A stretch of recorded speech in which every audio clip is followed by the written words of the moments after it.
Tol, namumulot na naman ng ipot ang kambing ang lola mo. Napagkamala na naman yung pasas. Umiral na naman ang pagkaulyanin niya.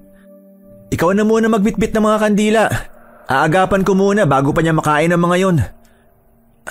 Lola, bitawan niyo ang mga yan. Ipot yan ng kambing, hindi po pasas yan. Ito yung pasas oh, binilan na kita. Ha?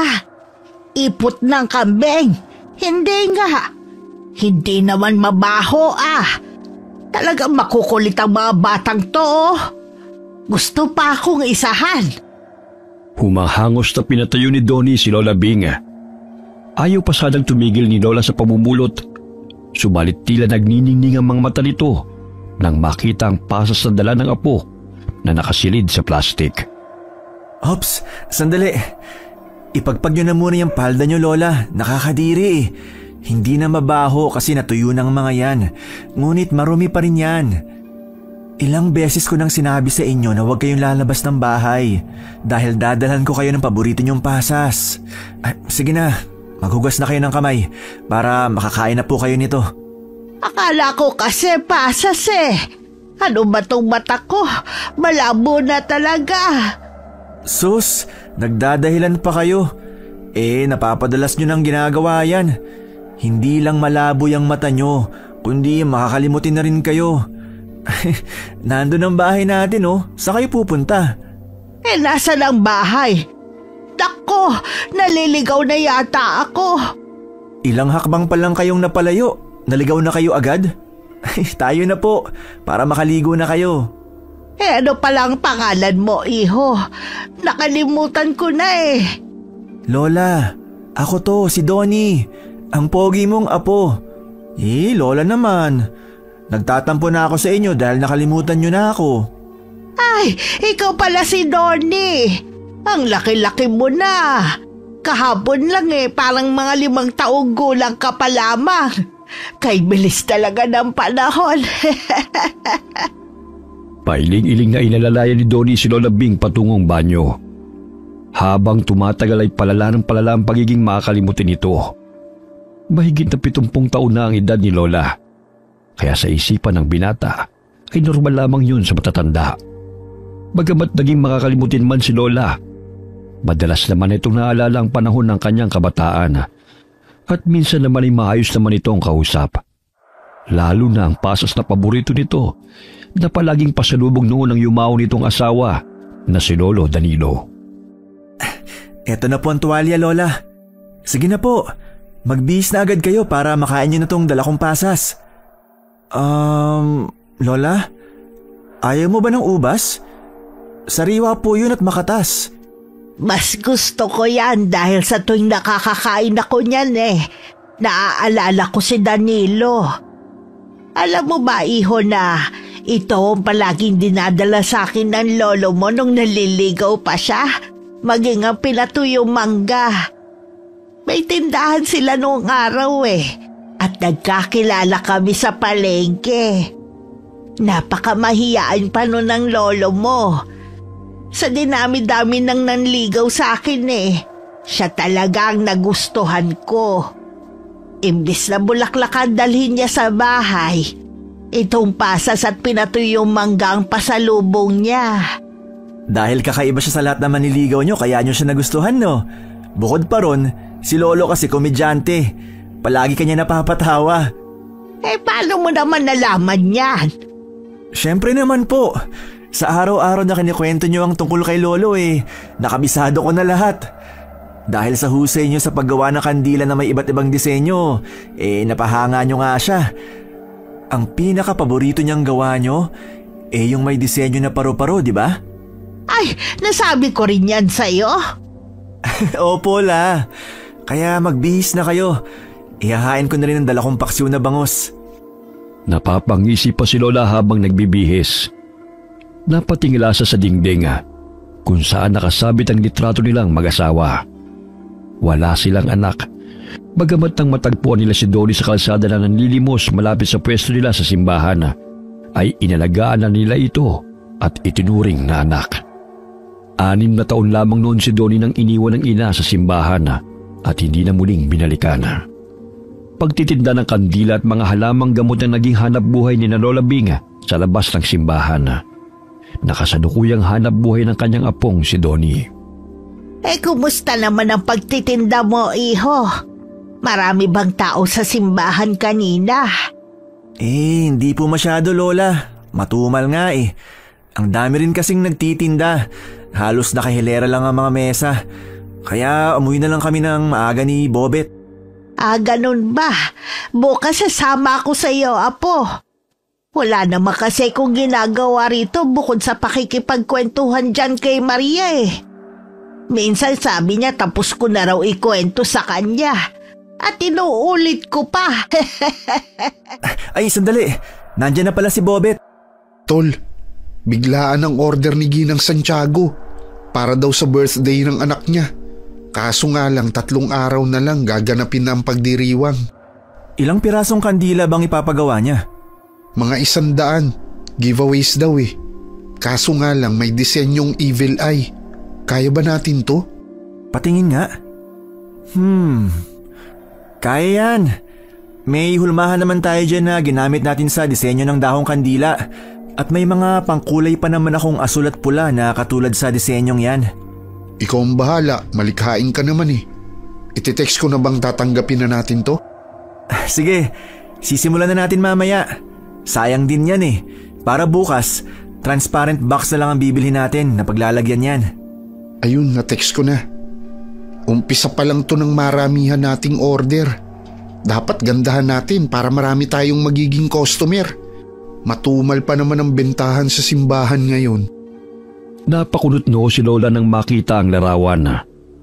Muli niyang inilapag yon sa mesa at may kinuha sa luma niyang baul.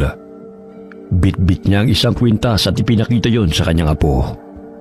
Ang nasa larawang yan ay katulad nitong pendant sa kwintas ko na masamang mata. Aanhin niyo ba ang larawang yan, ha? Ito po ay gagawin naming scented candle, Lola. Ipinapagawa po para sa kaarawan bilang giveaway. Ganun ba? Kakaiba naman ang ipinapagawang kandila. Napaka mapamahiin at naniniwala sa masamang mata na nagdudulot ng proteksyon sa kanya. Anong proteksyon, Lola? Akala ko nga malademonyo ang evil eye na yan eh. Kaya nag-aalinlangan akong tanggapin ang order ni Ginang Santiago kanina. Hindi direktang nauugnay sa satanismo o nagmula sa demonyo ang masamang mata o evil eye. Sa halip ito'y isang paniniwala na may mga tao o bagay na may kakayahan magdulot ng masama sa pamamagitan ng tingin o intensyon.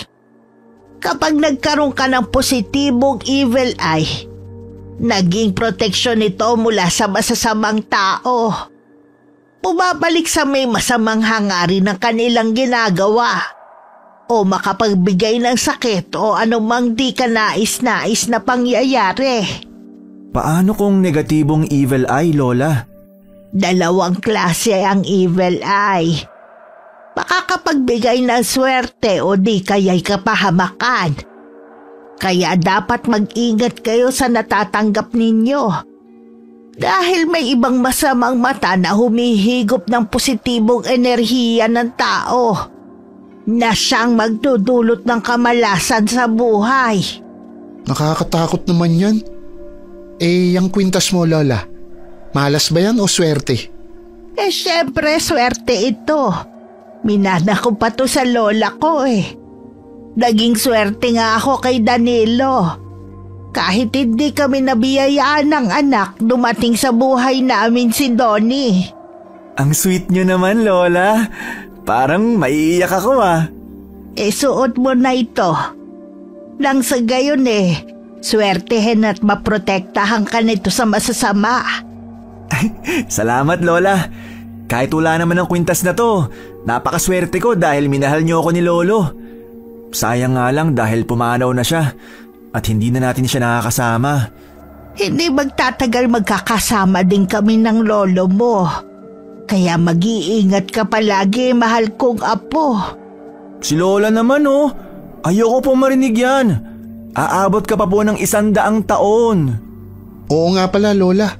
Makakakuha ka pa ng 1,000 kay Mayor pag nagkaganon. Totoo ba yan? Naku naman, marami na tayong mabibili niyan mga apo. Sana naman makarating ako sa edad na 100 para marami na tayong pera. Ang saya-saya mo talagang kasama, Lola Bing. Siya nga pala, uuwi na muna ako. Maliligo lang ako at maghahapunan, tapos babalik ako rito. Para naman maumpisahan na natin ang order ni Ginang Santiago. Mula pagkabatay matalik na magkaibigan na sina Donnie at Bobet. Magkapatid na ang kanilang turingan. Kaya't magkasama na sila sa paggawa at pagbibenta ng kandila na itinuro sa kanila ni Lola Bing. Bukod sa paggawa ng kandila, ay may kakayahan din si Lola sa panggagamot. Yun nga lang yung naging ulyanin at makakalimutin na. Ngunit bago pa yun nangyari, ay naituro niya ang lahat ng nalalaman sa kinikilala niyang apong si Donnie.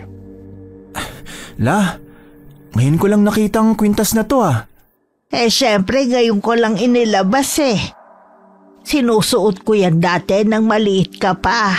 Kaso nga lang napigtasan tali. Kahapon habang naglilinis ako, nakita ko yan at naisipan kong palitan ng tali. Mabuti na lang at nakita ko ang larawan, kaya't naalala ko yung kwintas na ibibigay sa'yo. Pakaingatan mo yan, apo, ha? Dahil ilang henerasyong nagsalin-salin yan, mula pa sa mga manggagamot kong ninuno. Parang nangungusap naman ang matang to, Lola. Makakatulong yan sa'yo laban sa masasama. Huwag mong ipapahawak kahit kanino, para hindi mabawasan ang bisa ng anting-anting na yan.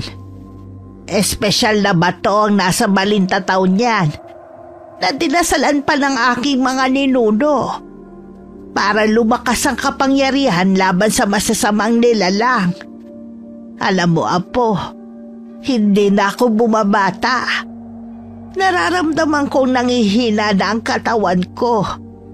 Kaya nga madalas na ang pagiging makakalimutin ko Ayoko na maging pabigat pa sa'yo.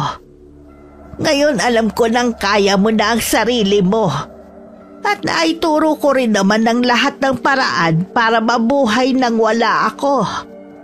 Panatag na ang loob ko na iwanan ka sa mundong ito. Lola naman. Ayoko nagsasalita kayo ng ganyan. Iiwan mo na ba ako? Ayaw mo na ba akong makasama? Mahal na mahal kita, Donnie. Ngunit nandun na tayo sa realidad ng buhay. Darating ang araw na mamamatay ako. Pero magiging masaya ako dahil nahubog ka namin ng lolo mo bilang isang mabuting tao. Huwag mong kalilimutan ang lahat ng pangaral at mabubuting na ituro namin sa'yo ng lolo mo, ha? Hindi na napigilan ni Donnie na pumatak ang mga luha sa sinabi ni Lola Bing. Hindi siya sanay na nagdadrama ito dahil makwela itong kausap. Ngunit sa pagkakataong yun ay gusto na nitong mamaalam. At yun ang bagay na kinakatakot niya. Mahigpit niyang niyakap si Lola habang napapahikbi. Naputol ang kanilang pag-uusap nang marinig ang katok sa pintuan. Nandyan na si Bobet, Lola. Iwan niyo na lang ang pinagkainan natin sa mesa at ako na po magliligpit niyan. Magpahinga na po kayo. Ako na, iho. Wala naman akong gagawin Sige na, pagbuksan mo na ang kaibigan mo. Sige po, Lola. Tol, may natira pa palang mga kahon sa bahay. Bibili na lang ako bukas ng kulang. Naihanda ko na rin naman ang mga gagamitin natin. Sa dinami-dami ng disenyo, ito pa talagang napili ng anak ni Ginang Santiago. Si Maricar yung anak niyang babae, di ba? Naging kaklase kayo nung grade 5. Tahimik pero may pagkamasungit. Oo, siya nga. Hindi kaya gusto niyang maging manggagamot katulad ng lola mo? Kaya gustong-gusto niya ang evil eye? Naging ordinaryong palamuti na to ng mga modernong tao ngayon. Iba naman ang kulay na binigay ni Lola. Berde at kulay dilaw at asul yung balintataw. Samantalang yung nasa larawan na susundan natin, kulay pula at nakakatakot. Parang mata ng adik. Di bale, malaking pera naman ang kapalit nito. Kaya umpisa na natin gawin ngayon. Pinainit ko na yung lata para maya-maya ilalagay ko na yung wax upang tunawin. Tsaka nandyan na rin naman ang mga tali at molder. Tapos na ako maghugas ng plato. Tutulungan ko na kayo sa paggawa ng mga kandila, iho. Lola, magpahinga na po kayo. Kaya na po namin to ni Bobet. Basta kung kailangan nyo ng tulong ha, sabihan nyo lang ako. Opo, Lola. Matulog na po kayo. 8:00 na oh. Bago matulog ay sinindihan ni Lola Bing ang kandila na naroon sa ibabaw ng altar at nagdasal. Humalimuyak ang bango ng sampagita sa buong bahay. Grabe, ang bango naman nun. Saan nanggagaling yun? Sa kandila na gawa ni Lola. Alam mo naman na basta siyang may gawa, sobrang bango. Teka. Ano bang scent ang gusto mong gawin natin? Pabango na gawa sa rosas, sampagita, ilang-ilang o eucalyptus? Ano bang mabango? Hindi ako eksperto sa mga ganyan eh. Ikaw na ang bahala kung anong ilalagay mo. Alam ko na, ilang-ilang scent na lang ang gamitin natin. Alam mo ba, pati pabango gawa to ni Lola. Kaya nga sobrang makakatipid tayo eh. Ang galing niya no? Pati yung mga langis na gawa niya mabenta rin dahil sobrang bango. Alam mo bang gumawa nun? Oo, pero hindi kasing galing ni Lola. O ayan, tunaw na ang wax. Sandali at hahatiin ko lang para malagyan na natin ng iba't ibang kulay yung 3 maliliit na lata. Oh, dahan-dahan lang. Baka mapaso ka. Mula sa silid, sumilip si Lola sa pintuan at tinatanaw sina Bobet at Donnie habang gumagawa ng kandila. Bahagya siyang napabuntong hininga at napangiti, bagamat may lungkot sa kanyang mga mata. Parang kailan lang Ang liit mo pa noon, Apo.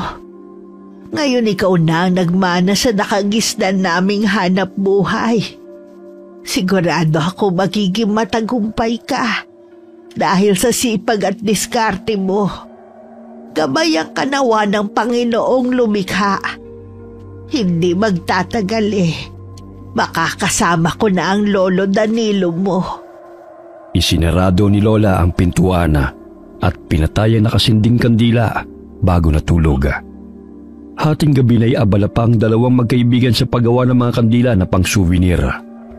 Ayan, medyo tuyo na yung mga ginawa kong balintataw na kulay pula at asul. Bukas na tayo gumawa ng pinaka-base niya na pagpapatungan natin ito. Kahit papano, matatapos din natin to bago sumapit yung kaarawan. Kung magpagawa kasi, sobrang tipid naman sa oras. Mabuti na lang at marami tayong molder na pabilog dito. Kahit papano nagagawa natin ang paraan. Para sa ekonomiya, kakayanin natin. Makakabawi naman tayo sa puhunan dahil 40 isang kandila Oo nga 3:00 na ng umaga na magpahinga ang magkaibigan. Pagkatabi silang natulog sa papag habang pinapatigas ang mga ginawang kandila na kanilang inilagay sa molder. Mahigit kalahati na ang kanilang nagawa kaya napagpasya nilang magpahinga. Nagising si Lola Bing at tumambad sa kanyang paningin ang nakanganga at naglalaway na 2 bata. Ay nako, bakit dito natulog ang mga to? Baka pagkape ng alak. Ang daming kandila palang nagawa ng mga batang to Kakaibang disenyo na masamang mata to. Pambihirang obra, nakakamangha. Aray! Ano ba yan? Ang bigat-bigat naman ang paa mo, Bobet. Oh, iho. Gising ka na pala. Gusto mo bang ipagtimpla kita ng kape, ha? Magandang umaga po, Lola. Sige po. Ang ganda at ang bango ng mga kandila. Sino ang nakaisip ng disenyong masamang mata na yan? Order po ito ng customer, Lola. Ginaya lang namin yung nasa larawan. Ganun ba? Matapos nyo magawa lahat ng yan uusalan ko muna ng orasyon, ha? Sa gayon positibong enerhiya ang matatanggap ng mga taong makakakuha niyan.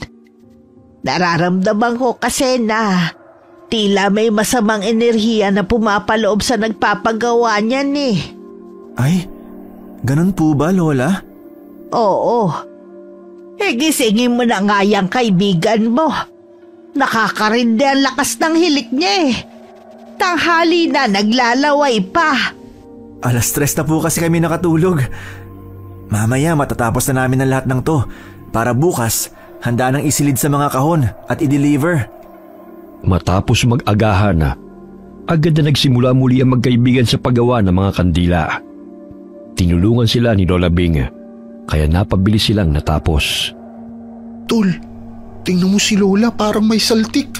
Parang kinakausap niya yung mga kandila oh. Inuusalan niya yan ng orasyon para bigyan ng positibong enerhiya ang kandila. Alam mo naman si Lola, mapamahiin. Akala ko kung ano na. Ay, malapit na natin makumpleto ang 100 kandila. 20 na lang ang patutuyuin para matapos na ang lahat. Ayan. Naorasyonan ko na ang mga kandila at isinilid sa kahon. Wala na kayong poproblemahin. Lola, salamat sa tulong niyo ah. Wow, ang gaganda naman po ng pagkakatali ng laso. Siyempre naman, kinalakihan ko na ang gawaing ito eh. Oo nga po. Baka bukas ng hapon po ma-deliver na namin to ni Bobet. Makakabili na rin tayo ng lechong manok at ng paborito niyong pasas, Lola. Marami na tayong pera, Apo. Makakatikim na rin ulit ako ng lechong manok. Ayan. Konting kembot na lang at matutuyo na rin yung panghuling mga kandila. Lola, bakit ang saya mo yata? Sino ba naman ang hindi sasaya kung makakakain ng lechong manok, ha? Ikaw, hindi ka ba matutuwa? Ay, oo nga naman no. Tama ka, Lola. Makakabili na rin tayo sa wakas ng lechong manok. Sa ngayon magtiis na muna tayo sa daing, ha? Hindi pa bayad ang mga kandila, di ba?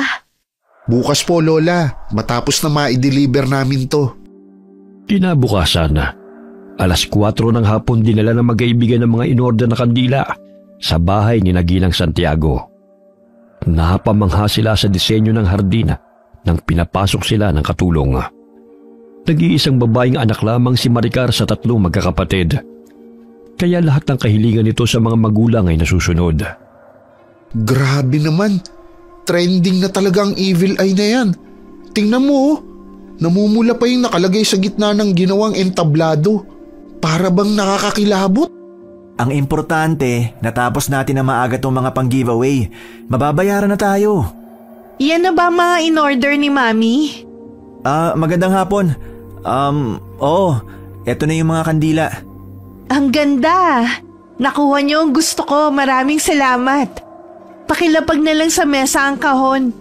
Tsaka ito pala ang bayad kasama na dyan ang tip niyong 2. Aba, swerte nga ah. Sige, mauna na kami. Happy birthday na lang sa'yo, Ma'am Maricar. Masayang inilabas ang dalaga ang mga souvenirs sa kahon. Napalingon pa ang 2 magkaibigan sa entablado sa ginagawa ng ilang kalalakihan. Ang yaman pala nito, Tol. Noon parang normal lang naman ang pamumuhay nila, hindi ba? Sa public school lang naman nag-aaral noon si Maricar, di ba? Hindi malabong mangyari yun kapag masipag magtrabaho. Tsaka nasa ibang bansa na dati yung tatay niya. Kaya tuloy-tuloy ang pag-asenso nila. Oo nga no. Sana umasenso rin tayo sa paggawa ng mga kandila. Ay, mangyayari yan. Basta masipag lang tayo. Nakakapagod man pero kailangan nating magtiyaga para sa mga pangarap natin. Kailangan pa nating makapag-ipon para makapag-aral sa kolehiyo. Maiba ko, Tol. Malaki ang pinagkaiba ng itsura ni Maricar ngayon. Noon kahit may pagkamasungit, disente pa rin siya tingnan. Ngayon kulay itim ang guhit ng mga mata. Kahit yung mga burloloy sa katawan. Siguro rakista na siya ngayon. Maangas na. Bago natin makalimutan, bibili pa tayo ng lechong manok. Yari tayo kay Lola Bing pag wala tayong dala. Ano ba? Siyempre hindi ko yun nakakalimutan. Sabik na ako makakain ulit ng lechong manok, no? Ang tagal din nating hindi nakakain nun eh. Kasi yung kita natin, sapat lang pambili ng bigas at murang ulam. Kaya ngayon magpakabusog tayo. Walang pagsidlan ng tuwa si Lola nang maihain sa kanyang harapan ang litsyong manok at mga prutas. Pumapalakpak pa siya na animoy batang nasisiyahan. Ang bango-bango naman ng litsyong manok. Kumain na tayo mga bata. Magpakabusog ka po, Lola. Dahil minsan lang tayo nakakabili nito. Sana naman may susunod pa. Mauna ka nang kumuha, Lola. Humihilab na ang tiyan ko kanina pa eh. Sa wakas, makakakain din tayo ng masarap. Hinay-hinay lang baka mabulunan kayo. Kung nabubuhay lang ang Lolo Danilo ninyo, nakikipag-agawan na rin yun sa atin. Ay, sayang nga lang dahil tinamad na siyang huminga. Naaalala niyo na naman si Lolo sa pagkain ng litsyong manok, Lola. Paano ba naman ang madalas niyang kinakain ang puwet ng manok? Gusto raw niyang alamin kung totoo ba ang sabi-sabi ng matatanda na kung sakaling makakain ng puwet ng manok, aatrasan o hihiwalayan ng asawa. Sa tinagal-tagal namin nagsama at pagkain dun hindi naman yun nangyari. Siguro, Lola, minalas lang sa pag-ibig ang nagpakalat ng kwento tungkol sa pagkain nun. Nandamay lang siya. Ay oo, paborito ni Lolo yun. Ay, tayo lang pala ang kumakain nito. Hindi natin nabigyan ng nanay mo, iho. Binilhan ko rin po sila. Tiyak simot na yun ngayon. Dahil 8 kaming magkakapatid, pati siguro buto walang natira para sa mga aso. Kaya damihan mo ang kain ngayon dahil bukas balik daeng na naman tayo. O di kaya sardinas. Ewan ko ba sa mga kapatid kong yan? Imbis na tumulong dahil hindi na nag-aaral, pagbubulak-bulang inaatupag. Wala namang mapapala sa pag-iinom ng alak. Palaging walang pera kapag humihingi si nanay. Pero may pambili naman ng alak. Mabuti nga't hindi ka tumulad sa kanila. Gutom mga aabutin mo kung tatamad-tamad ka sa panahon ngayon. Ewan ko sa kanila. Hindi na naawa kina nanay at tatay. Matanda na pero sila pang nagtitinda ng balot para may ipakain sa mga batugan kong kapatid. Kaya nga mas gugustuhin ko pang nandito kaysa umuwi sa bahay. Puro na lang kasi bulyawan ang naririnig ko ron. Ang tatamad kasi.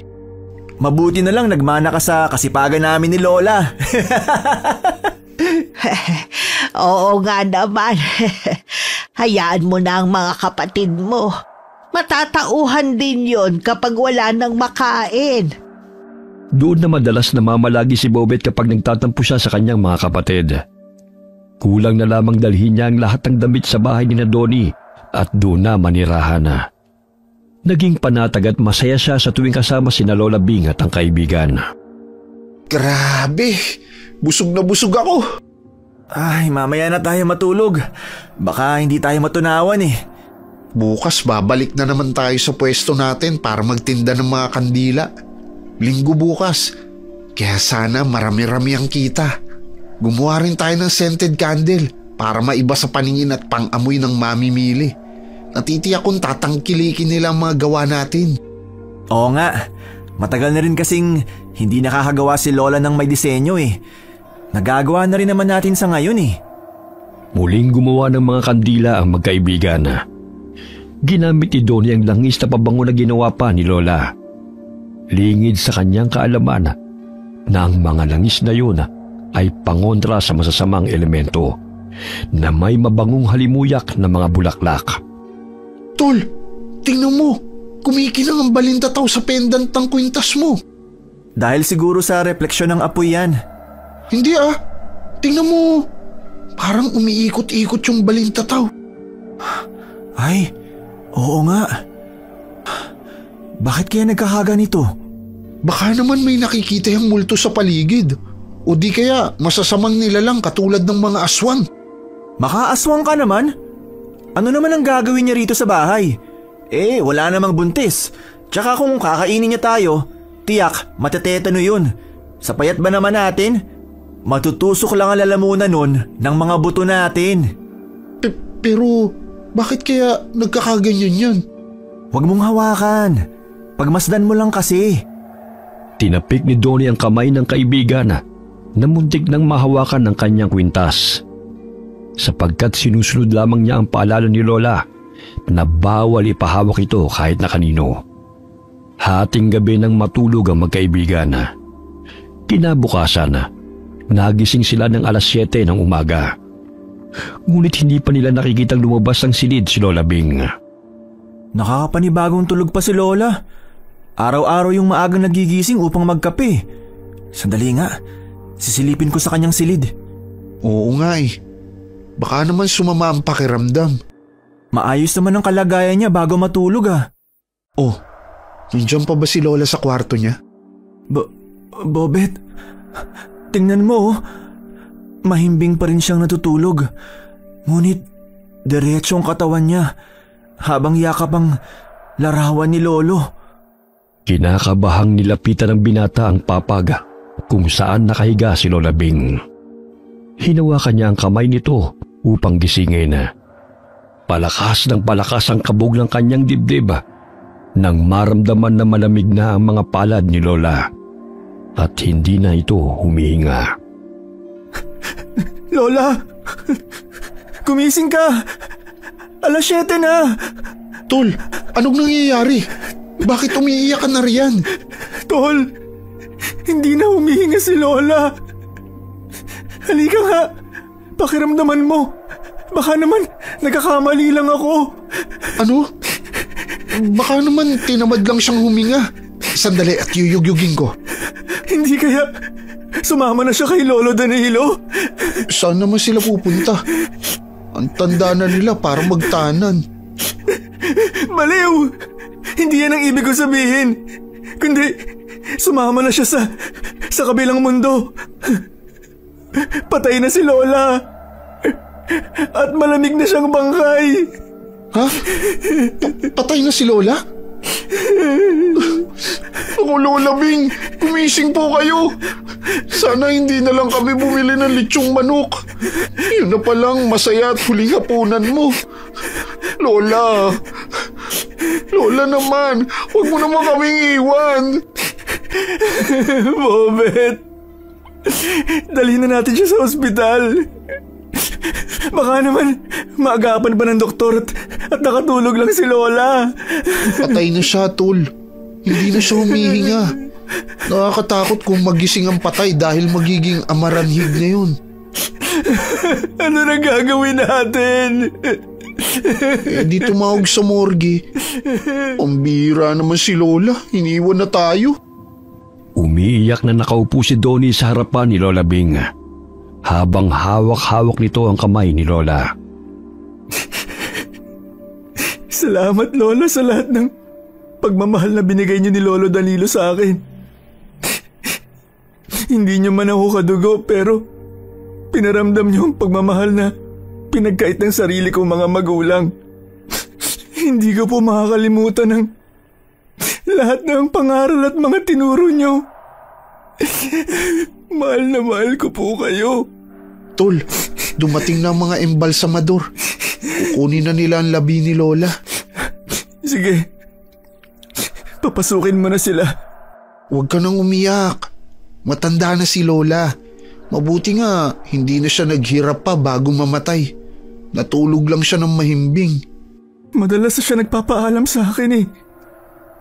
Minsan sinasabi niya na nakikita na niyang sinusundo na siya ni Lolo. Pero ayaw pa niyang sumama dahil hindi pa raw siyang handang iwan ako. Naaalala mo ba nung araw na ibinigay niya ang kwintas sa'yo? Tsaka yung nakita nating umilaw ang pendant nun. Iyon na siguro ang hudyat na handa na siyang iwanan ka dahil naipamana na niya sa iyo yung kwintas na yan. Minsan gumagana rin pala ang utak mo, Bobet. Yun din ang naisip ko eh. May lumang kwaderno sa ibabaw ng mesa. Tingnan mo nga yun. May sangkap ng halamang gamot na ginagawa ni Lolang nakasulat dito. At mga orasyon pangontra sa masasamang elemento. Yan lang ba talagang naipamana ni Lola sa'yo? Maghalungkat ka pa. Malay mo lihim palang milyonaryo si Lola at may titulo ng lupa na nakaipit sa mga papel na yan. Ikaw talaga, sa kaka-cellphone mo yan eh. Sige, manood ka pa ng mga K-drama. Paano naman magiging milyonaryo si Lola? Mula pa pagkabata, pagtitinda na ng kandilang kabuhayan namin. Ayaw nga pala. Sorry. Isang linggo ring ibinurol si Lola sa kanilang bahay. Tanging sina Donnie at malalapit na kakilala nila ang nakiramay, sapagkat hindi kilala ng binata kung sino-sino ang mga kapatid at kaanak ni Lola. Ang alam lamang niya ay nakatira si Lola sa Palawan at sumama kay Lolo sa Visayas nang sila'y magsama bilang mag-asawa. Mabuti na lang talaga at inampung ka ni na Lola. Nakakalungkot kasing isipin na walang mag-aasikaso sa labi niya kung nagkataong namatay siya na wala ka. Kung hindi nila ako inampon, siguro nagpalaboy-laboy na ako sa kalsada at napahamak na ako. Tol, tingnan mo. Parang umiikot-ikot na naman yung balintataw sa kwintas mo. Ano na naman kaya ang nangyayari kapag nagkakaganyan? Trip lang siguro ng mata na magpaikot-ikot kapag nasisilaw. Nakatuon kasi rito ang ilaw ng motorsiklo ni Mang Kaloy. Hindi kaya lumalakas ang kapangyarihan ng anting-anting na yan? Dahil kabilugan ng buwan? Tingnan mo. Tsaka, diba sa tuwing kabilugan ng buwan, naglalabasan ng masasamang elemento at mga aswang? Katulad na lang nung napanood ko sa pelikula. Tapos ikaw ang magiging tagapagtanggol dahil makapangyarihan ka. Tindero tayo ng mga kandila at gumagawa lang nun. Hindi tayo superhero. Tsaka kung may aswang man, di sana noon pa yung nagsilabasan. Manggagamot si Lola Bing. Ngunit ni isang aswang wala pa akong nakitang nakalaban niya. Tanging nanggagamot lamang siya ng mga sakit na pinapadapo ng mga itim na elemento tulad ng duwende at kapre. Pero ni isa, wala pa akong nakita. Malamang sarado pa yung ikatlo mong mata. Malay mo, dahil nasa iyo na ang anting-anting ni Lola, bumukas yan at makakapunta ka sa ibang dimensyon. Grabe naman ang imahinasyon mo. Nasobran ka na yata sa kape, kaya kung ano-ano na ang iniisip mo. Matulog ka na nga. Maaga pa tayo bukas para asikasuhin ang libing ni Lola. Hindi pa ako inaantok eh. Ikaw yung matulog dahil ilang araw ka nang hindi nagpapahinga. Sigurado kang okay lang sa'yo na umidlip ako? Baka naman matutulog ka rin. Hindi pa naman pwedeng iwanan na walang bantay si Lola. Maglalaro kami ng bingo ng mga pinsan ko. Kami na magbabantay dito. Magpahinga ka na. Nangingitim na yung palibot ng mga mata mo. Mamaya mapagkamalang ka pang aswang. Tarantado ka talaga. Sige na nga. Magpapahinga na muna ako. Alauna na pala. Humiga sa mahabang upuan na gawa sa kawayan si Donnie at unti-unting napapikit. Naririnig pa niya ang tawanan ni Bobet sa tuwing sinisigaw ang numero na nakukuha sa bote. Ilang sandali pa'y tuluyan na siyang nakatulog. Bakit ang dilim? Nasaan na kaya ako? Bobet? Lola? Nasaan na kayo? Ayun, may tao. Parang humihingi ng tulong. Na paano kaya siya? Tulungan mo ako! Ano nangyari sa'yo? Bakit duguan yung mga mata mo? Tsaka wala ka ng mga balintataw. Tulungan mo ako. Ang babae, siya gumawa nito sa akin. Papatayin niya ako. Maging ikaw. Bakit?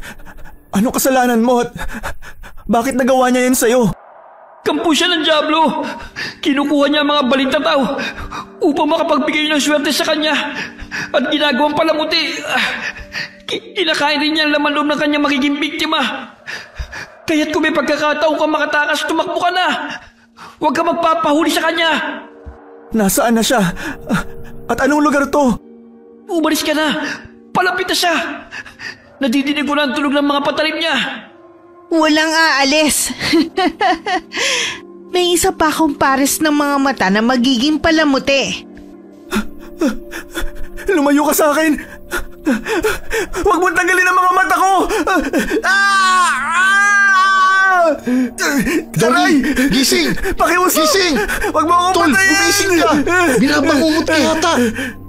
Malakas na sinampal ni Bobet ang kaibigan, kaya't bigla itong nahimasmasan. Takot na itinulak ni Donnie ang kaibigan habang hinihingal. Tol, ako to si Bobet. Para namang nakakita ka ng multo Panaginip lang pala yun. Akala ko totoo na. Bakit? Ano bang napanaginipan mo? Yung babae. Sinaksak niya ako ng patalim sa mata. Pilit niya kinukuha ang mga balintataw ko. Pagod lang yan. Oh, itong tubig. Uminom ka muna. Parang totoo talaga.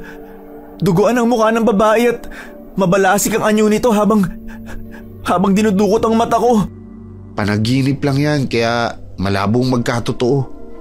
Magpahinga ka na nga lang ulit para naman dalawin ka ng magandang panaginip. Nagsindi na lamang ng kandila si Donnie na gawa sa aroma ng sampagita.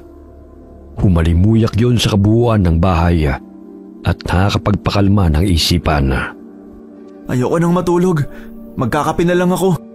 May mainit na arroz caldo na niluto si nanay. Baka gusto mong kumain, ikukuha kita. Sige, salamat tol. Oh, ito na. Umuusok-usok pa. Para magising yung natutulog mong diwa. Pambihirang panaginip yun Hanggang ngayon, bumabalik pa rin sa aking mga balintatawang nakakasindak na anyo ng babae. Hindi kaya masamang pangitain yun? Ikatok mo na lang yan sa kahoy para hindi mangyari. Hindi na siya nakatulog hanggang sumikat ang araw. Nag-ayos na lamang sila dahil 9:00 ng umaga gaganapin ang libing ni Lola. Nagtulungan ang kanilang mga kapitbahay upang mailibing ng matiwasay si Lola Bing na napamahal na rin sa kanila. Tol, tingnan mo. Kahit hindi natin kakilala, dumalo sa libing ni Lola. Iilan sa kanila kilala ni Lola at nagamot niya ng libre. Kaya nga marami talagang nagmamahal kay Lola Bing. Mamaya na lang ako uuwi. Dito muna ako. Ayoko pang iwan si Lola. Alangan namang iwan kita. Siyempre sasamahan kita sa sementeryo. Mamaya ano pang maisipan mong gawin? Loko-loko. Ayoko lang muna umuwi. Namimiss ko na si Lola Si nanay at ang mga kapatid ko na ang bahala sa pagbibigay ng mga tinapay sa mga dumalo sa libing. Sasamahan na muna kita rito. Malungkot na ngayon ang bahay sa tuwing uuwi ako. Wala nang sasalubong sa akin at kakain ng pasas na dala ko. Kahit nahirap sila sa buhay, kinupkup nila ako ni Lolo Danilo at pinag-aral. Utang na loob ko sa kanila ang buhay ko ngayon. Hindi na sayang ang paghihirap nila dahil sinuklian mo naman sila ng pagmamahal. Mas maswerte ka nga kaysa sa akin dahil hindi na puno ang tenga mo ng sigawan at mga bulyawan. Samantalang ako, araw-araw nagigising sa ingay ng mga kapatid ko na batugan. Madalas pang nag-aaway sa pagkain na hindi naman sila ang bumibili. Parang kargo ko ang mga walang hiyang yun. Ginawa pa akong gatasan dahil ako ang may trabaho. Hayaan mong tumayo sila sa sarili nilang mga paa. Mag-ipon ka dahil hindi habang buhay malakas ka. Tapos kung ikaw itong nangangailangan, wala ka namang silbi sa kanila. Kaya nga nagsuntukan kami nung 1 linggo. Di ko lang pinaalam sa'yo. Sumusobra na Akalain mo kinuha na naman ng perang itinago ko sa aparador? Buti na lang hindi pa yun yung naipong ko. Kinita lang natin yun nung 1 araw. Ako na nagpapakain sa kanila. Nagawa pa akong nakawan. Palibhasa puro barkada at bisyong inaatupag Sabihan mong tulungan tayo sa paggawa ng kandila para naman lumago ang negosyo natin. Pera lang ang gusto nila. Ayaw nilang magbanat ng buto. Mga walang silbi sa lipunan. Nagsiuwian na ang mga tao. Ngunit nanatili sila sa sementeryo at patuloy na nag-usap hanggang sa may lumapit na matandang lalaki at nakipagkwentuhan sa kanila. Mga bata, hindi pa ba kayo uuwi? Wala lang tao rito sa sementeryo bukod sa ating 3. Mamaya pa ho kami uuwi, Manong. Ayaw pang umuwi nitong kaibigan ko Nagluluksa pa sa pagpanaw ni Lola. Gusto pa niyang dumito muna kami. Ganun ba? Napakabango naman yung kandila ninyo. Ay, oho. Sa katunayan, kami po ang may gawa nito. Gumagawa po kami at nagtitinda ng kandila. Naparito ko dahil naamoy ko kasi yan. Batid kong dito nanggagaling ang mabangong amoy kaya tinignan ko kung ano. Gusto nyo, dalahan namin kayo sa susunod na dalaw namin kay Lola. Mukhang may dinalaw ka rin yata, Manong. Oo. Dinalaw kong aking anak na si Paco. Kakalibing lang niya nung 1 linggo eh. Ano pong ikinamatay niya? Natagpuan siya sa talahiban na walang buhay. Ang masama pa'y dinukot ang kanyang mga mata. Hindi naman pagnanakaw ang motibo na may gawa nun sa kanya. Dahil naroon pa ang kinita niya mula sa paglalako ng mani at chicharon. Dinukot ang kanyang mga mata? Totoo ba yan, Manong? Oo. Wala pa ngang balita tungkol sa kaso ng anak ko eh. Maging ang mga kapulisan nahihirapan kung sino may gawa nun sa kanya. May litrato ka ba ng anak mo, Manong? Sandali lang. Titignan ko lang kung meron akong naitago sa pitaka. Tol, parang nagkatotoo nga ang panaginip mo. Sana naman nagkataon lang yun. Ito. Ito si Paco, iho. Parang kamukha nga niya yung lalaking humihingi ng tulong na nasa panaginip ko. Siya nga yun. Sigurado ka ba, Tol? Ibig sabihin nagkatotoo ang panaginip mo. Ngunit kagabi mo lang siya napanaginipan. Pero 2 linggo na mula nung mamatay siya. Maaaring nagbibigay siya ng babala sa akin. O di kaya'y humihingi ng tulong upang makamit niya ang hustisya. Ngunit paano ko naman malalaman o mahahanap kung sino ang may kagagawa nun sa kanya? Sa dinami-dami ng babae dito sa mundo. Hindi ako papayag na mababaw na lamang sa limot ang pagkamatay ng aking anak. Hahanapin ko kung sino man ang may gawa ng pagkamatay niya. Kung may alam po kami, sasabihin ka agad namin sa inyo, Manong. Ako nga pala si Joaquin. Diyan lamang ako nakatira sa kanto, malapit sa sementeryong ito. Naging sideline ko ng paglilinis dito sa sementeryo at nagtitinda ako ng mani at chicharon sa gabi. Ako po si Donnie at siya naman si Bobet. Sige na, mauna na ako sa inyo. Mag-iingat kayo ha. Huwag kayo magpagabi. Delikado na ang panahon ngayon. Marami ng masasamang taong umaaligid. Magiging mga inosente wala ng takas. Inihatid ng tingin ng 2 binata ang matandang lalaki habang lumalakad palayo. Malungkot ang mga mata nito. Bagamat hindi maikukubli ang galit sa mukha nito nang ikwento sa kanila ang sinapit ng kanyang anak. Pambihira. Nagkatotoo ang panaginip mo, Tol. Paano kung nakakasalubong lang pala natin sa daan yung salarin? Kailangan nating maghanda at magdala ng patalim pang self-defense. Hindi na talaga maganda ang takbo ng mundo. Kaliwat kanan ng patayan na napapabalita. Ngunit nakakagimbal dahil maging sa panaginip ko ay nagkatotoo. Umuwi na tayo bago pa tuluyang dumilim. Nagsimula na silang maglakad palabas ng sementeryo. Saglit silang napahinto sa paglalakad nang mapansin ang sasakyan na dumaan sa kanilang harapan. Nagtama ang paningin ni Donnie at ng babaeng sakay ng kotse. Teka, si Maricar yun ah. Kakaiba na siya kung makatingin. Tsaka yung mga kasama niya, puro kalalakihan at lahat nakasuot ng itim. Parang grupo na sila ng kulto, hindi na rakiste. Hindi ko mapaliwanag ang pakiramdam ko nang magtamang paningin namin, Bobet. Bigla na lang akong kinabahan. Baka naman may spark o hindi kaya para bang may slow-mo? Yung katulad sa telenovela na bigla na lang nagkaing laban? Ay nako, iba talagang epekto ng panonood mo sa mga pelikula. May pa-spark at slow-mo ka pang nalalaman. Bigla silang natigilan ng umihip ang malakas na hangin. Nanindig ang kanilang mga balahibo na tila paikot-ikot yun sa kanilang kinatatayuan. May paparating na bagyo ba? Ang lakas naman ng hangin. Kanina lang napakalinsangan ng panahon. Hindi ito dulot ng bagyo, kundi may umaaligid na masasamang elemento o kapangyarihang itim. Ganto kasi noon ang pakiramdam ko kapag nanggagamot si Lola. Bigla na lang dadampi sa yung balat ng malamig na hangin kahit mainit naman ang panahon.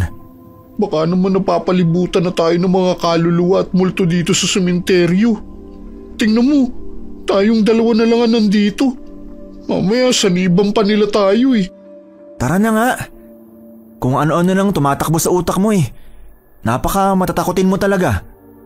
Nagulat sila nang biglang umatras ang kotse at huminto sa kanilang harapan. Napakunot-no ang dalawang binata nang dumungang mula sa bintana si Maricar. Natatandaan ko kayong dalawa. Kayo yung nag-deliver ng souvenir ko nung birthday ko, di ba? Ah, oo. Bakit? Magpapagawa ka ba ulit? Hindi pa naman sa ngayon. Napansin ko kasing naglalakad kayo eh. Sumabay na kayo sa amin. Malayo-layo pa naman ang sakayan mula rito. Ay, oo ba? Sa katunayan, pagod na rin ako eh. Hindi na, Ma'am Maricar. Salamat na lang. May dadaanan pa kasi kami ng kaibigan ko. Meron pa ba, Tol?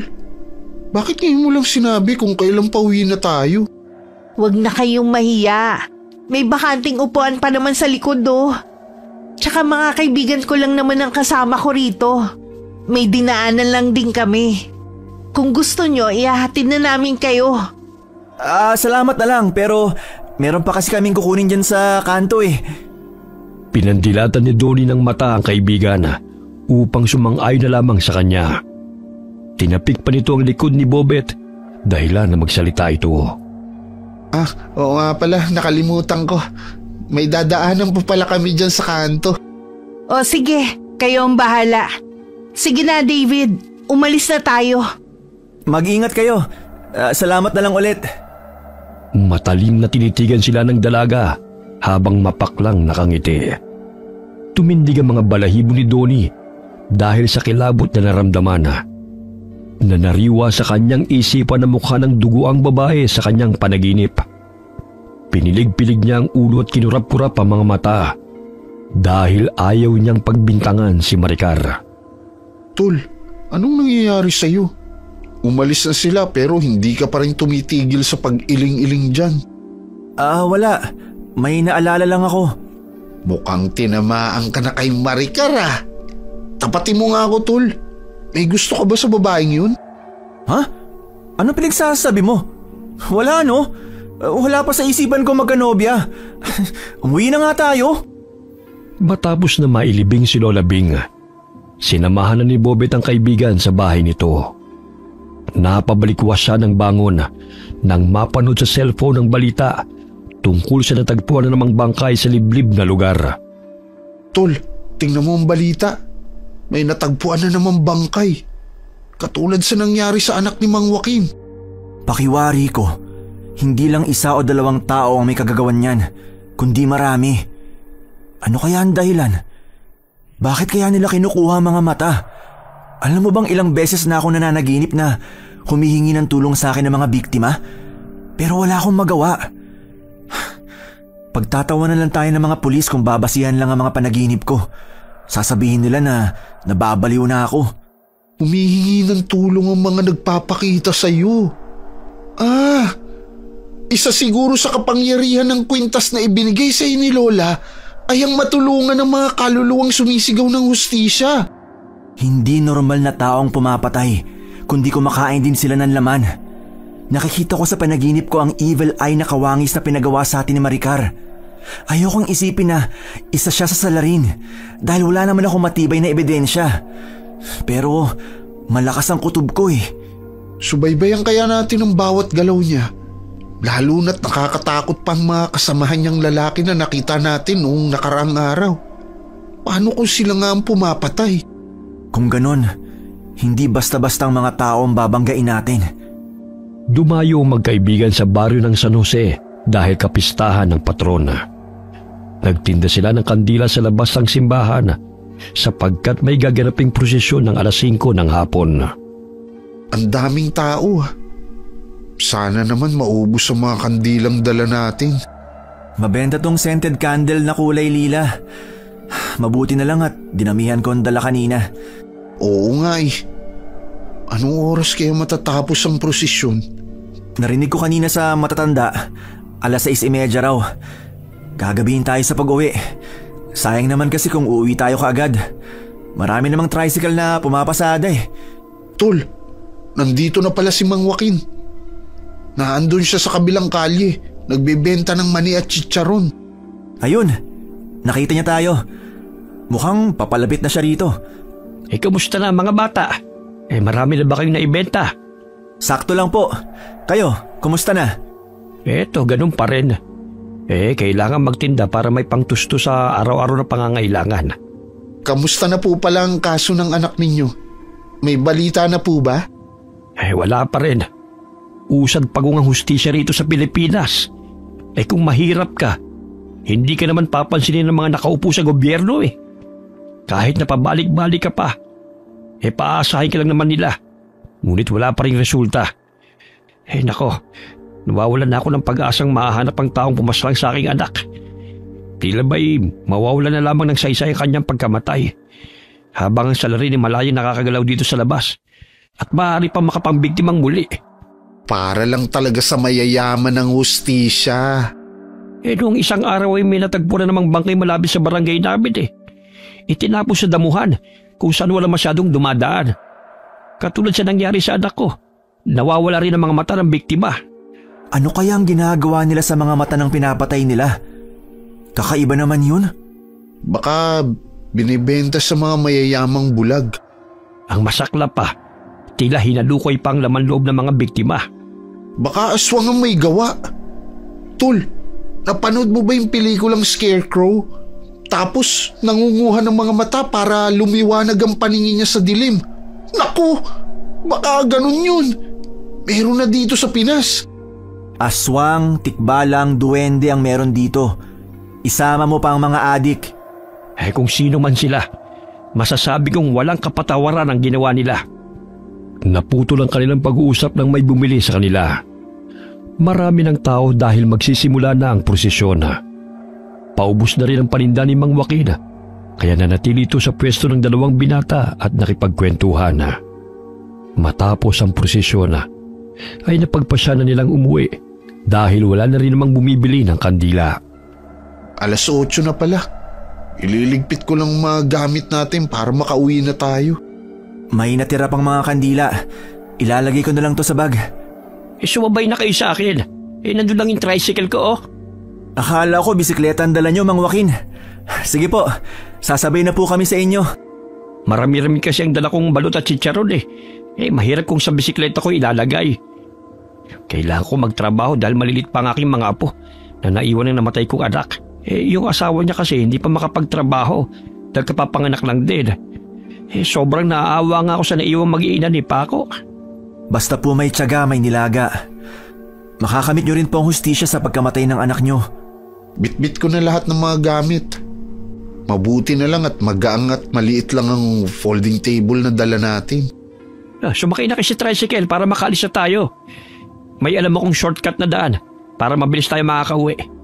Ihahatid ko na rin kayo sa inyong tinitirhan. Maraming salamat po, Mang Joaquin. Oh, Bobet, wala ka na bang nakalimutan? Wala na. Maliit na silya at mesa na lang ang dala natin. Tsaka nandito na sa bag ko yung maliit na arenola na pinaglagyan natin ng benta. Palitan mo na nga yan. Kinakalawang na Ayoko nga. Swerte to sa atin Tsaka ito na lang ang alaala ko kay Lolo. Ibinigay niya sa akin bago siya namatay. Tara na nga. Hinihintay na tayo ni Mang Joaquin sa tricycle. Binagtas nila ang daan pauwi. Lumiko si Mang Joaquin sa bandang kanan at doon dumaan sa shortcut na dinaanan niya nang tumungo siya sa baryo ng San Jose. Tahimik ang paligid. Tanging mga kuliglig at mga ibon ang maririnig at walang pamamahay. Bagamat napatigil sila nang may marinig na boses ng tao na umalingaw-ngaw sa kadiliman. May tao na humihingi ng tulong. Tumigilan muna tayo rito. Parang may sasakyan sa dulo. Bumaba na muna kayo at itatago ko lang ang tricycle sa mga talahib. Nararamdaman ko nagbabadyang panganib. May mga umiiyak. Anong lugar na ba ang napuntahan natin? Sigurado ka po ba, Mang Joaquin, na tama ang nadaanan natin? May mga taong napagawi rito ngayon at tila may krimeng nagaganap. Doon tayo banda. Baka makita nila tayo rito. Palakas ng palakas ang boses ng mga taong nagmamakaawa. Ano ba yan? Parang may hising na ginaganap.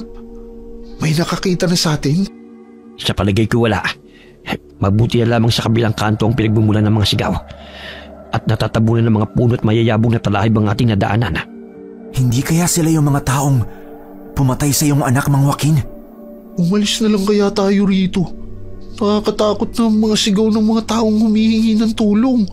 Wala ring signal. Hindi tayo makakahingi ng tulong sa mga pulis. Huwag kang maingay. May naririnig akong mga yabag na papalapit dito. Donnie, Babet, dito kayo magtago. Nakikita ko ang mga tao. Tila ba'y mga pusang nagdahan-dahan sa paglalakad ng tatlo upang walang makapansin sa kanila. Hinawi nila ang mga talahib at do'y tumambad sa kanilang paningin ang dalawang lalaking biktima na nakaluhod habang nagmamakaawa sa mga taong nakasuot ng itim. Nandilat ang mga mata ng dalawang magkaibigan nang matanaw ang pamilyar na mukha ng babaeng nakangisi na may hawak ng patalim. 2 pares ng mata na lang ang kulang kapag nakuha ko na ang balintataw ng mga lalaking to. 13 pares ng mata ang siyang kailangan para maisagawa ko ng ritual para mapalakas ang kapangyarihan ng samahan. Magiging ganap na kasapi ka na namin kapag nakumpleto mo na ang 13 pares na mga mata. Mabibigyan ka namin ng proteksyon, walang hanggang kasaganahan at kapangyarihan. Sige na, hawakan niyo na sila. Dahil dudukutin ko na ang mga balintataw ng mga yan. Hawakan niyo mabuti ang mga yan para mapabilis ang pagkuha sa kanilang balintataw. Huwag niyo na akong pahirapan pa. Hindi ko naman kagustuhan na saktan kayo. Pero kailangan ko tong gawin para sa ritual na gaganapin. Gustong sugurin ni Mang Joaquin ang mga kalalakihang nagpapahirap sa dalawang biktima. Subalit pinigilan siya ni Donnie dahil maaari din silang mapahamak. Mang Joaquin, hindi tayo maaaring sumugod ng walang sandata. Sigurado ako may mga baril sila at mga patalim. Kailangan natin maghanap ng mga bagay na maaari nating panlaban sa kanila. Teka, may bato akong nakapa. Pwede na to. Maghahanap ako ng sanga ng kahoy. Puwisit ng babaeng yun. Dudukutin na talaga niya yung mga mata ng lalaki oh. Sandali at ihahagis ko tong bato sa kanya. Napatigil ang babae sa pagsaksak sa kanyang biktima nang tamaan ng bato ang kanyang braso. Sino yun? Buiset, may tao! Sige, hanapin niyo! Mapupurnada pa ang misyon ko!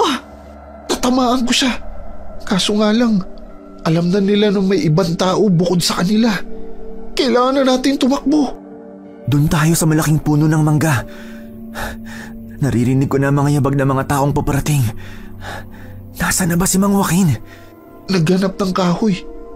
Tol, tingnan mo. May ahas sa harapan natin. Gusto tayong tuklawin. Ahas nga, pero tingnan mo siya. Nakatuon ang kanyang paningin sa kwintas ko. Tila natigilan siya at hindi kumukurap. Yung pendant, umiikot na naman ang balintataw. Parang nahihilo na yata yung ahas sa kakatitig dyan ah. Ilang sandali pa'y umalis ang ahas na tila ba'y may naguutos sa kanya. Dumaan lamang ito sa harap ni Mang Joaquin at gumapang palayo. Ang laki ng ahas na yun ngunit tila ba'y hindi niya ako napansin at dinaanan lamang ako. Maging kami hindi niya sinaktan. Baka kakampi na natin siya. Sana naman iligtas niya tayo mula sa mga walang hiyang tao na yun. Tulong! Ayun, may sumisigaw. Parang tinutuklaw ng ahas. Nahipnotis mo ang ahas, taglay mong kwintas, tol. Ayos, may kakampi na tayo. Tingnan niyo, pumulupot sa laig ng lalaki ang ahas hanggang hindi na ito makahinga. Tama ang sinabi ni Lola na makakatulong ang kwintas na to kapag may panganib. May paparating na naman. Kinuha kong tubo sa tricycle. Babasagin ko talaga ang bungo ng mga lalaki yon. Malakas na hinataw ni Mang Joaquin ng lalaki sa ulo. Bagamat nasangga ito ng lalaki, kaya't nagpagulong-gulong sila sa damuhan. Bobet! Kailangan nating tulungan si Mang Joaquin. Dinadaganan siya ng lalaki. Sandali at kukunin ko ang arinola at ihahampas ko to sa kanya. Matibay kaya to.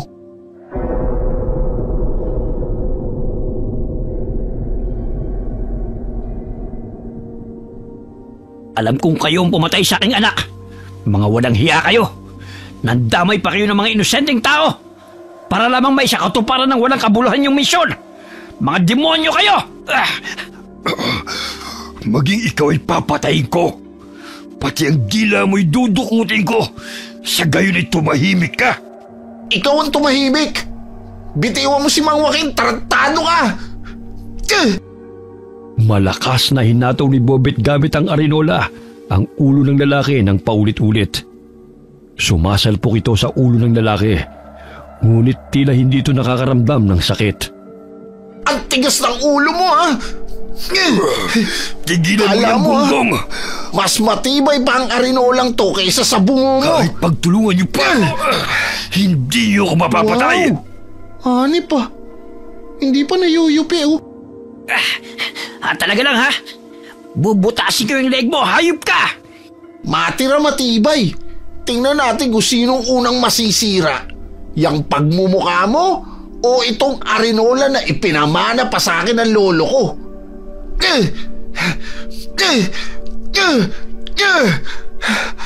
Grabe. Hindi pa rin napipipi. Naaaliw na pinupukpok ni Bobet ang ulo ng lalaki. Ngunit bigla siyang natigilan nang mapansin ang namumula nitong mga mata at kumulubot ang balat sa mukha. Akala mo ba matatakot mo ako sa mukha mong yan? Uy, kanina ka ba pangit?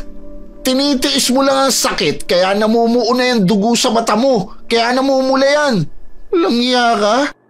Huwag kang tumigil sa ginagawa mo, Bobet! Dali, sasaksak ko ang tubo sa leg ng animal na ito! Makatsempo lang ako. Pagbubuhol-buholin ko yung mga bitukan ninyong dalawa. Tinadyakan ni Bobet ang lalaki, dahilan para matumba ito. Tinulungan niyang makatayo si Mang Joaquin at muli nilang sinugod ang lalaking nagmistulang aswang. Inilagay niya sa ulo ng lalaki ang arinola at paulit-ulit na hinataw ni Mang Joaquin ang tubo ang katawan ng kalaban hanggang sa unti-unti itong manghina. Kahit patayin ko man kayong lahat, hindi nyo na may babalik ang buhay ng aking anak. Ngunit mapipigilan ko naman kayo sa inyong mga kasamaan. Nandilat ang mga mata ni Bobet nang itarak ng matanda ang tubo sa leeg ng kalaban. Pilit itong tumatayo, subalit paulit-ulit na ibinabaw niyo ng matandang lalaki sa katawan nito. Tingnan mo, Mang Joaquin. Parang nangingitim yung mukha niya. Aswang nga ba siya? Hindi ko alam. Ngayon lamang ako nakasagupan ng ganitong nilalang. Tila ba parang itim na engkanto na ang itsura niya, oh. Kakaibang nilalang naman ang napatay natin. Kung hindi magawang mabigyan ng hustisya ng alagad ng batas ang pagkamatay ni Paco, ako mismong papatay sa mga pumaslang sa kanya. Nasaan na si Donnie? Hindi ko na siya nakikita. Baka nahuli na siya ng mga kalaban. Hanapin po natin, Mang Joaquin. Magkasama silang nagkubli sa mga talahib at hinanap si Donnie. Namangha si Bobet nang mapansin na may katamtamang laki ng ahas ang lumapit sa kaibigan. Nang hawakan ito ni Donnie, ay bigla itong tumigas na may halintulad sa ahas na naging bato. Ano nangyayari? Nakakamangha naman. Parang baston habang kumikinang ang mata ng ahas na to ah. Grabe, tol. Hindi ako makapaniwala na biglang naging basto ng ahas ng hawakan mo. Nagkatotoo ang sinabi ko na ikaw ang tagapagtanggol ng mga naaapi. Ito na siguro ang bisa ng kwintas na binigay ni Lola. Marahil, balintataw ng makapangyarihang ahas ang nasa loob ng kwintas na ito sapagkat nakokontrol niya ang malaking ahas na muntika ng tumuklaw sa atin. Makapangyarihan pala mga gamit ni Lola. Lalo na ang kwintas na ipinamana niya sa'yo. May mga kalaban. Kailangan natin silang maunahan bago pa nila tayo masaktan. Diyan lang pala kayo nagtatago. Sisirain niyo pa talaga ang mga plano ko. Bakit mo to ginagawa? Anong kasalanan ng mga taong pinatay mo? Wala akong panahon na magpaliwanag sa'yo. Lalo na sa isang hamak na tindero ng mga kandila lang naman. Dahil sadyang mga pakialamero kayo, papatayin ko na rin kayong tatlo. Itinutok ng babae ang baril sa kanila at pinaputukan sila. Dahil may silencer ang baril, Hindi gaanong lumikha ng ingay ang putok noon. Bagamat laking gulat ni Maricar nang isa-isang sanggay ni Donnie ang bala gamit ang ahas na naging bato na nagmistulang baston. Nagawa mong iwasan ang mga balang pinakawalan ko. Anong klaseng tao ka? May taglay ka rin bang anting-anting, ha? Sagutin mo ang tanong ko, Maricar. Bakit mo pinapatay ang mga inosenteng tao at dinudukot ang mga mata nila? Hindi ka ba naaawa sa pamilya na may iwan ng mga biktima mo? Kung kapalit nun karangyaan at kapangyarihan, wala na akong pakialam kung sino man ang masagasaan ko. Hindi nga ako naawa sa mga kapatid ko eh. Sa kanila pa kaya na hindi ko kaano-ano? Kampong ka talaga ng Diablo! Maging ang mga kapatid mo, pinatay mo? Bakit hindi? Wala naman silang silbi. Sa katunayan, kaagaw ko sila sa lahat ng bagay na gusto kong maangkin. Ang yaman ng mga magulang ko. Maging ang atensyon nila. Kaya nga naibibigay na sa akin lahat ng kagustuhan ko eh. Dahil wala na sila. Spoiled brat pala ang babaeng yun eh.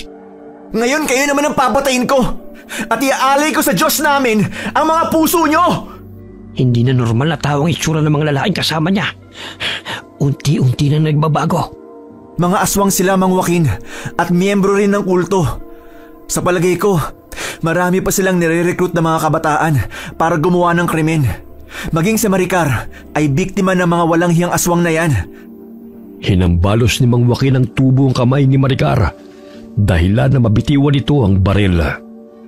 Nanlilisik ang mga mata ng babae ng sinugod ng matanda at buong lakas na inundayan ito ng saksak sa tagiliran. Nadapresan sa braso si Mang Joaquin, ngunit pinilipit niya ang kamay ng dalaga dahilan na mabitiwan itong muli ang patalim. Bitiwan niyo ako! Puwisit kang matanda ka! Nagpauto ka talaga sa mga demonyong yan. Ginagamit lamang nila kayong mga kabataan upang maging kriminal. Hindi nila kayo totoong mapoprotektahan at mabibigyan ng kapangyarihan. Tumahimik ka, tanda! Wala kang alam! Tudukutin ko yung mga mata mo! Nang sa ganun matapos nang sila sa gawa naming ritual para magkaroon na ng walang hanggang buhay at kapangyarihan. Ulol! Nek-nek mo, Maricar! Batukan pa kita dyan eh! Mang Joaquin! Ilag! Ibinato ni Donnie ang ahas na naging bato sa lalaking muntik ng sumakmal kay Mang Joaquin. Tinamaan ito sa noo at tila binabare na ang bungo nito hanggang sa lumusot sa likod nito. Anong klaseng sandata yan? Nabutas ang ulo ng kasama ko. Tigilan niyo na, mawalang iya kayo! Napakalakas ng batong ahas na yan ah. Talaga makapangyarihan ng kwintas ni Lola. Habang nagniningning ang balintataw sa kwintas, ay siya ring pagkinang ng mata ng ahas na bato. Ibig sabihin, napakalakas na magagamot pala ni Lola Bing. Habang tumatagal, marami tayong natutuklasang kapangyarihan na nilalabas ng kwintas. Pambihira. Parang naging superhero si Donnie habang sinusugod ang mga walang hiyang aswang na yun. Kailangan kong makaalis rito. Sinira ng mga hayop na to ang plano ko. Ayun ang baril. Kailangan kong makuha ulit yun. Biglang tumayo si Maricar at siniko sa mukha si Mang Joaquin. Dahilan na mabitiwan siya nito. Dali-dali nitong kinuha ang baril at itinutok sa ulo ni Bobet habang nakayapos ang isang braso nito sa leeg ng binata. Oo, mag-unos dili ka, Maricar. Huwag mo kong patayin. Maawa ka sa akin. Sige, lumapit kayo. Hindi ako magdadalawang isip na pasabugin ang bungo ng lalaking to. Dahil sa pakikialam nyo, ang mata mo ang dudukutin ko at iaalay kay Maestro. Mga buwisit kayo! Aray! Aray! Nasasakal ako! Bitiwan mo kaibigan ko! Nahihibang ka na ba? Kapahamakan na naghihintay sa'yo, hindi swerte. Kung ano man ang pinangako sa'yo ng mga taong bumilog sa ulo mo, hindi yan totoo. Ginagamit ka lang nila upang mapalaganap ang kasamaan. Tumahimik ka! Dahil sa sama, nagagawa at nakukuha ko ang lahat ng gusto ko. Ang atensyong hindi na ibibigay ng aking mga magulang noon. Ngayon nasa akin na simula nung nawala ang mga kapatid ko. Ang gusto ko lang ngayon ang kapangyarihan at walang hanggang buhay. Matatapos na sana ang ritual. Kung hindi dahil sa pakikialam nyo. Sige, lakad! Mapuntang kotse!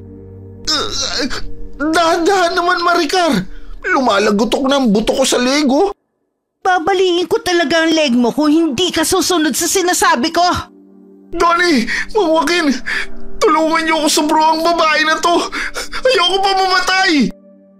Nag-alinlangang lumapit si Donnie upang iligtas ang kaibigan sapagkat nanilisik ang mga mata ng babae habang nakatingin sa kanila. Konting pagkakamali lamang niya ay makakalabit na nito ang gatilyo at natitiyak niyang sabog ang bungo ng kaibigan. Pag-usapan natin to, Maricar. May panahon pa para ituwid mo ang pagkakamali mo. Marahil nadala ka lang sa matindi mong puot kaya napapahig ka ng mga taong yan na sumama sa grupo nila. Alam ko na hindi ka masamang tao. Hoy! Wag mo nga akong utuin dahil hindi ako naniniwala sa mga sasabihin mo. Wala kang may tutulong sa akin. Aray! Aray naman! Mababali naman ang buto ko sa ginagawa mong yung babae ka eh. Tumahimik ka. Pag nairita ako sa'yo, pasasabugin ko na tong bungo mo. Dahan-dahan naman kasi ang pagkaladkad sa akin. Pasok sa kotse. Pinagbuksan ng isang lalaki si Maricar at pumasok na rin sa kotse. Ilang sandali pa'y pinandar na nito ang sasakyan, tangay si Bobet. Kailangan kong iligtas si Bobet mula sa babaeng yun. Nasisiguro kong papatayin niya ang kaibigan ko dahil lang sa walang kwentang ritual na pinagsasabi niya. Ang sakit ng ilong ko. Ang lakas din niya, iho. Dumudugo yung ilong mo, Mang Joaquin. Hayaan mo na to. Mami, ititigil din ang pagdurugo nito. Kailangan natin silang habulin bago pa sila makalayo. Pilit na inaagaw ni Bobet ang manibela sa lalaki. Ganyan na lamang ang paghihila ni Maricar sa kanya upang bumalik sa pagkakaupo sa likuran. Hoy, tindero, tigilan mo nga yan! Gusto mo talaga mamatay kami, ha? Kung papatayin niyo lang din naman ako, mas mabuti pang mamatay na tayong lahat. Walang matitira. Tingnan na lang natin kung gagana yung sinasabi mong walang hanggang buhay na yan. Kasi pare-pareho tayong madidisgrasya. Walang iya ka talaga. Ikaw lang ang dapat na mamatay, hindi ako. Ano kayo siniswerte? Nek-nek mo. Hindi na napigilan ng binata ang maghurmentado. Maging si Maricar hindi na makontrol ang bihag sa pagwawala. Kaya muli niyang itinutok ang baril sa ulo ng binata at kinalabit. Ngunit nagulat siya nang mawala na ito ng bala. Ano? Naubusan ka na ng bala?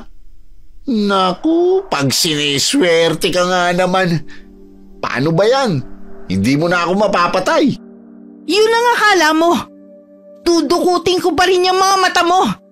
Baliw ka, adik, spoiled brat. Wisit kang babae ka.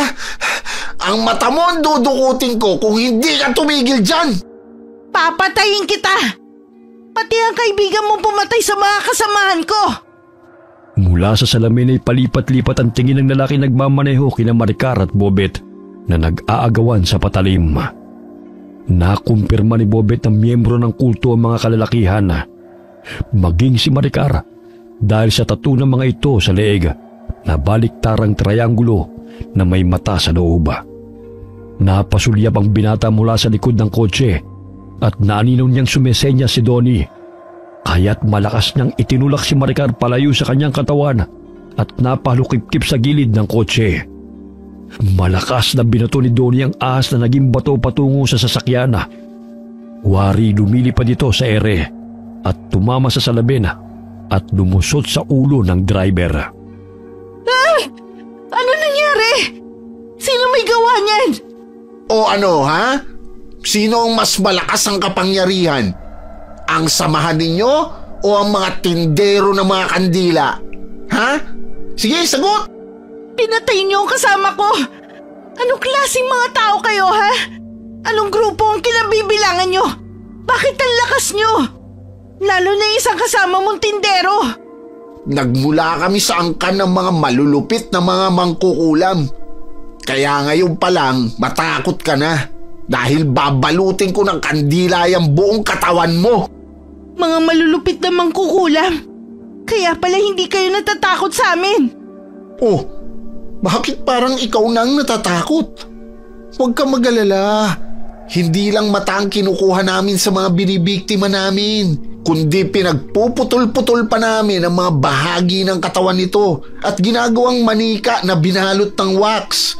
Pamilyar ba sa iyong kwentong yan? Hindi lang yung katang isip, kundi totoong nangyayari. Lumayo ka sa akin! Huwag kang lalapit! Kung gusto mo, sampulan pa kita eh. At ikaw ang 15 gagawin kong taong manika na babalutin sa wax. Pinandilatan pa ng mga mata ni Bobet ang babae, kaya taranta itong bumaba ng kotse. Nanginginig na sumulyap ito sa lalaking kasama na naliligo sa dugo bago kumaripas ng takbo. Ilang sandali pa'y bumaba rin siya ng kotse at napansin ng papalapit na sila Donnie at Mang Joaquina sakay ng tricycle. Bobet, nasaan na si Maricar? Ayun, tumakbo dahil natakot. Hanip tol, sapul mo sa ulo yung lalaki. Untik pa ako matamaan. Mabuti na lang nakailag ako ng mabilis. May mga kasamahan pa silang nagtatago sa paligid.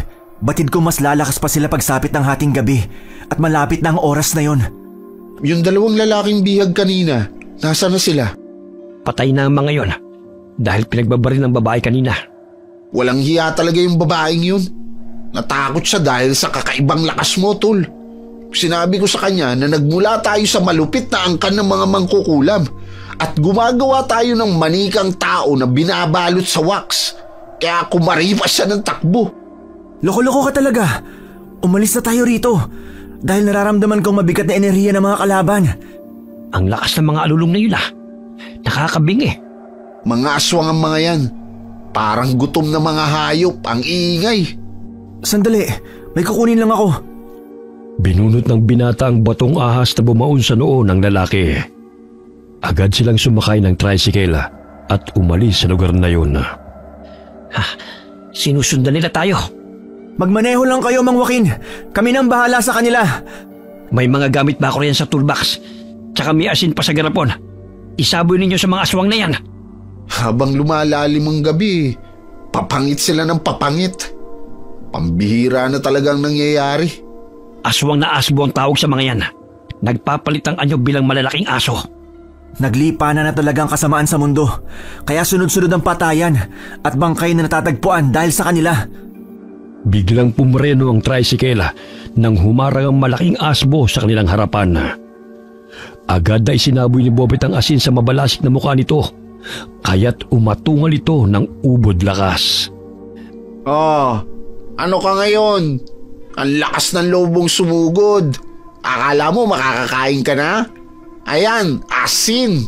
Pangunahing sangkap para hindi ka maumay. Tigilan mo yan! Napapaso ako!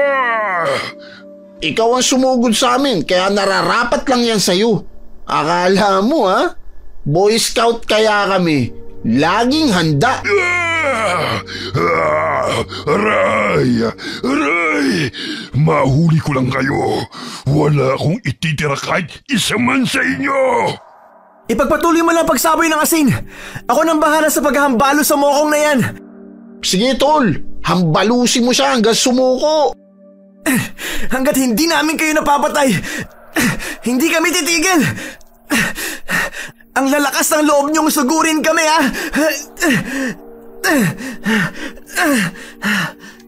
Kinuha ni Bobet ang ply sa toolbox at inipit ang tenga ng aswang na sumusugod sa kanila. May 2 pang aswang na nakipagbuno sa kanila, kaya isa-isang nilabanan ni Mang Joaquin at Donnie ang 2 aswang na papalapit sa kanilang kinaroroonan. Ayaw mo talagang tumigil, Ngayon, ipaparamdam ko sa iyo kung paano mawala ng bahagi ng katawan. Pipigtasin ko talaga tong mga tenga mo. Aray! Ang tenga ko naputol! Hayop ka! Hoy, ikaw ang mukhang hayop. Kahit na itabi mo pa yung mukha mo sa akin. Paulit-ulit na sinaksak ni Bobet gamit ng screwdriver ang mata ng aswang hanggang sa sumirit ang dugo nito at pumalahaw sa sakit. Dahil hindi makakita ang kalaban, buong lakas niyang itinarak sa bandang dibdib nito ang screwdriver na binudbura niya ng asin. Pasuray-suray na napatras ang kalabang aswang bago bumulagta sa lupa. Oh, nasaan ang angas mo ngayon? Bago nyo kami mapatay, uunahan muna namin kayo. Bobet! Sa likod mo! Ilag! Ayaw mo makipaglaban sa kaibigan ko tapos dito ka pupunta sa akin? Paborito nyo talaga ako saktan? Mga walang hiya kayo, ha? Harangan mo siya! Gusto pa talagang tumakas, ha? Umalis ka riyang bata! Anong klaseng mga tao kayo? Bakit tila ba hindi kayo pangkaraniwang mga nilalang? Takot ka na rin, no? Kanina, tapang yung saktan yung dalawang lalaking biktima. Ngayon, para kayong mga tuta na umaatras. Tumakbo si Donnie at hinambalo sa ulo ang aswang ng paulit-ulit. Pilit pa itong lumalaban, ngunit hindi nito nakayanan ng bawat pagsugod ng binata sa kanya. Iniiwasan rin ito ang liwanag na nagmumula sa balintataw ng kwintas ng binata. Animoy nahihilo ito sa tuwing napapatitig doon. Anong klaseng kwintas ang taglay ng binatang yan? Tila hinihigop nitong enerhiya ko. Mabibigyan na rin ng hustisya ang pagkamatay ng lahat ng mga pinatay nyo. Pinagdamutan nyo sila ng karapatan na makasama ang mga mahal nila sa buhay. Aray, anong klaseng tao yung hinahampas mo sa akin? Nakukuryente ako.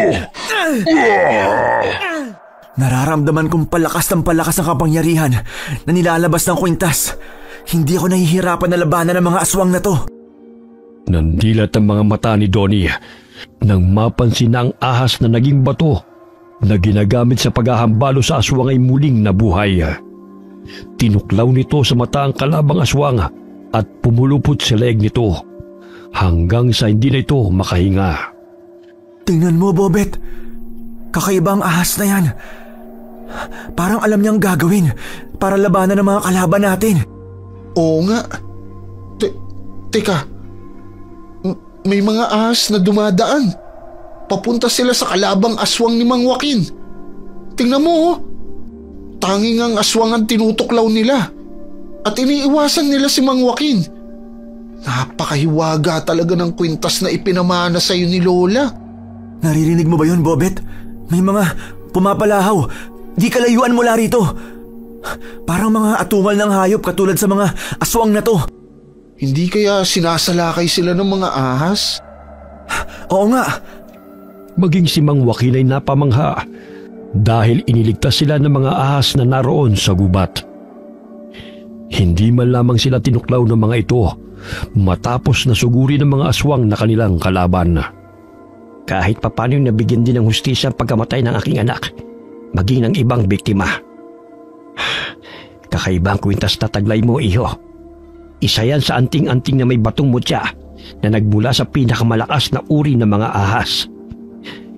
Ingatan mo yan na huwag makuha ng ibang tao dahil kung sakali makuha ng masasamang loob, gagamitin nila yan sa kasamaan. Opo, Mang Joaquin. Tahimik na ang paligid. Wari ko'y namatay na ang mga kalaban. Tignan nyo, tila mauubos na ang mga laman ng mga aswang sa agat ng mga ahas.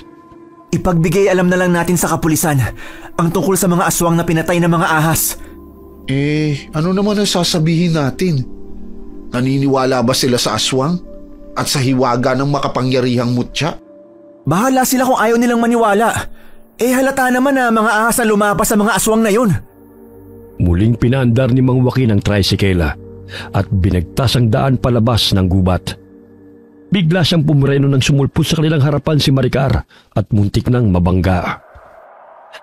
Yung babaeng kasama ng mga aswang, buhay pa siya at tumatakas. Hoy, Maricar! Bumalik ka rito! Saan ka pupunta? Lubayan niyo ako! Mga buwisit kayo! Akala mo makakatakas ka pa, ha? Ngayon, ikaw ang dadalhin namin sa presinto para magpaliwanag sa mga kapulisan.